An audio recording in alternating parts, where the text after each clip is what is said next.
बरी ब्लॉक रे चलित वर्ष 4000 ऊर्ध्व जनहिताधिकारी मधुबाबू पेंशन योजन सामिल होता बेले विभिन्न पंचायत रे बरी ब्लॉक अध्यक्ष अशोक कुमार गेड़ी भत्ता बंटन कार्यक्रम में जोग देइछन्ति।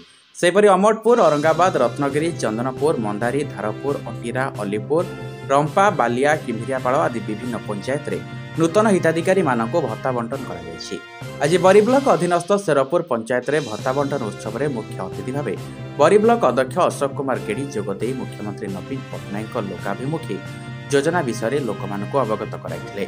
जिला परिषद सभ्य दिलीप महांती, स्थानीय सरपंच सस्मिता सेठी, समिति सभ्य संतोष कुमार मल्लिक उपस्थित रही मधुबाबू पेंशन योजन मंजूर होता वार्धक्य, विधवा और भिन्नक्षम नूतन हिताधिकारी मानक भत्ता बंटन करते। सेपरि पंचायत किछि युव संगठक उपस्थित रही समस्त कार्य परिचालन में सहयोग करथिले।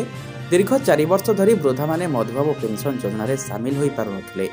शेरपुर पंचायत रे 169 जन हिताधिकारी नूतन भाव मधुबाबू पेंशन योजन सामिल होता बेले आज भत्ता अर्थराशि बंटन समय सेमानक मध्यरे खुशी देखा मिलता। अशोक कुमार गेड़ी बरी ब्लॉक अध्यक्ष।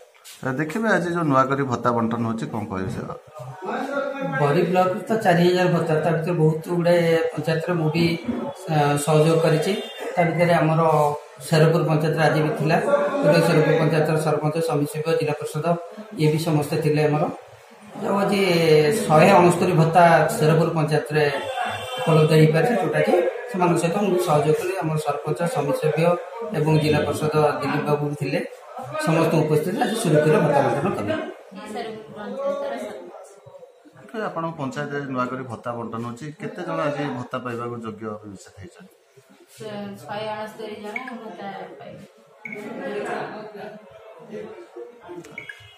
लोकमाने 4 वर्ष पर भत्ता पाउछन से माने बहुत खुशी अछंती से माने बहुत बहुत धन्यवाद। जाजपुर बरीरू प्रशांत कवि रिपोर्ट प्राय खबर।